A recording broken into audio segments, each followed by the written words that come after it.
The theme, obviously, of this morning is the Olympics, and I want to start by thanking Atkins, who are our special sponsors for this morning. We're going to hear from a colleague from Atkins shortly about their involvement in the Olympics. But I do want to make a link to a bigger issue for Green Building Council and our members that I've been talking about the last couple of days, and that is that, as I've just been saying, we really need to move from mainstream talk and activity around sustainability into mainstream delivery. And that's why, as part of our 3-year plan looking forward, we've said we need to make the shift from a roadmap towards a more sustainable built environment to delivering a business plan to deliver a sustainable built environment in a way that makes sense in terms of its sustainability outcomes, but also makes sense in terms of profitable business outcomes. And that will be the shift that we're looking to make with our members. And I've been using, as an example, the Olympics. And I think the extraordinary thing is, look at this in terms of a business plan. A very, very non-negotiable timetable, a pretty non-negotiable budget as well, the most phenomenal media and public scrutiny, and the highest sustainability aspirations of any development of its scale ever. And see what's been delivered. And you'll hear about that obviously now, and you can judge for yourself how much has been delivered, and of course next year, you will, if not before then, you will see what has been delivered, and I think it's a remarkable achievement. And I think we should be learning a lot from that. And we will be working with LOCOG and the Olympics team with a series of events actually running forward over the coming year to highlight the lessons learned so that we can truly embed them into what we're doing on a day-to-day business. Morning. Great to be here and to have the opportunity of sharing some of the stories and experiences of working on the Olympics in the last 5 years on sustainability. Really important outcomes, really relevant, I hope, to you, to the conference, and to how we will move forward. When it came to the main stadium, this is where you know you're getting traction. So, we're about sustainability. And the main stadium, the centrepiece, you knew you were making traction when the senior team were looking at Beijing, watching the bird's nest go up with its 40,000 tonnes of steel elaborately wrapped around it in the bird's nest, do you remember? Okay.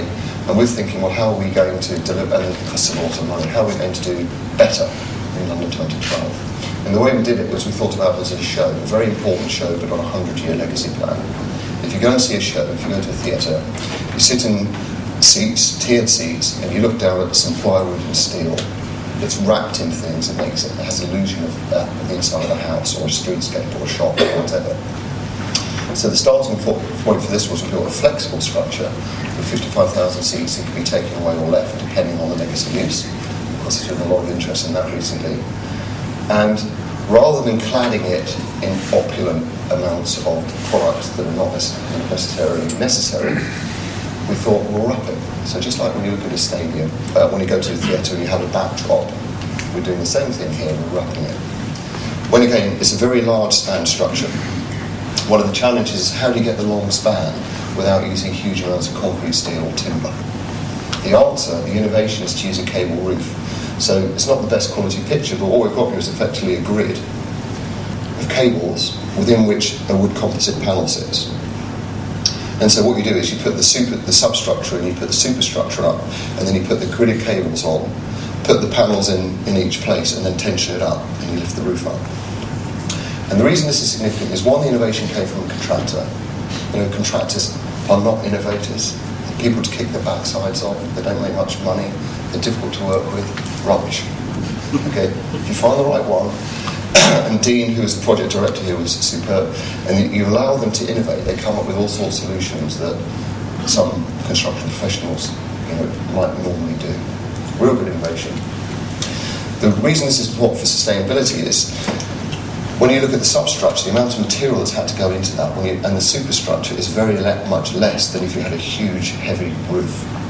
The build process was very much simplified by this process. The health and safety risks were minimised because of this process. And the outcome is a building that's very lightweight, low in terms of materials use, built early, wonderful structure. And when we started, we set ourselves a goal to be the most sustainable games ever. And I think when we look at that, we talk about sustainability in three ways. The first way, obviously, the event itself. How do we create an event which leaves people with a memory of sustainability as well as sporting achievement? I think the second element to that is the legacy of the site. So we're not just delivering this site for the games, we're delivering this site so we set the framework for the development that comes afterwards, the regeneration project, the 11,000 new homes, the new schools, the new health facilities. So part of our goal has been to create a sustainable legacy. And the third element is industry and engagement with industry, and that's a part of this event today. And thanks to Paul and his team and Alexa for helping us to organise this, because we really see this as a way of pushing our story out over the next year. In terms of reinforcing this message of environment culture, sustainability culture, we have a series of training programmes running with the contractors. In this sort of bottom left-hand corner, we set up a series of visual standards, which basically just are very simple posters which show how you should do things and how you shouldn't do things. They're extremely kind of important in terms of working alongside the contractors. It's very simple messaging, but it actually is very, very effective. And again, we also put out environmental information on a monthly basis, which just informs the contractors where we are, progress. So actually we want to share the success with them as we move forward. And then finally, I put these together as sort of lessons learned, but in some ways the lesson learned for all of us is actually the process has been critical. You know, we've had to put in place the system, and the system has allowed us to reach out and make the achievements that we now talk about. We've had the strong leadership and governance. They're all part of that important system that we've got in place, and the culture has been important as well, so driving that down through the projects. We made a really important and radical promise to the International Olympic Committee back in Singapore in 2005 when we formally submitted the bid. Not only were we going to host the first of the greatest sporting spectacle on earth, but also to do it in a sustainable way, to be the first modern games to host the Olympic Games and Paralympic Games in a sustainable way. And we very much hope that sort of the inspiration that this amazing project in this short time can bring can lead on to a wider legacy, and that organisations like yourselves will pick up the mantle and deliver some change. I think the common theme that's coming through is this is about people, and we've had some 450 people from Atkins participating in this, supporting London 2012, and their job now is to go back in and infect the other 17,000 people across Atkins with all the good stories and all of this good message. But now, in the temporary world, the rules have changed. Every material we use, we must make sure that it's removed responsibly and put to good use within a very short time frame. This challenges our kind of natural instincts as building designers. We have to prevent all of those materials becoming waste. What has Atkins learned from this journey? What are we taking forward? Our job is to ensure that the performance that we've established on 2012 is the norm, and we continue to produce more sustainable outcomes as we move forward into the future. If I'd known that carbon footprinting was going to be so useful, I think I'd have started doing it a little sooner, but it's allowed us to kind of put some measurement and metrics around the fuzzy kind of world of sustainability, which is all these many different factors pulled together. And certainly in the design world, it gives you an ability to kind of simplify that and make some reasonable decisions. And the other interesting thing is that it's not about really detailed calculations. It really is those sort of headlines, materials, quantities, and carbon factors that allow you to make that first level of conscious decision about more sustainable outcomes around materials. And that's been hugely kind of revelationary in our ability to justify making decisions about different ways of doing things. Don't presume to know the answers. Absolutely don't presume. However skilled you are, whatever brilliant buildings you've designed, you cannot be expert in the range of materials, the range of how things are built, things like that.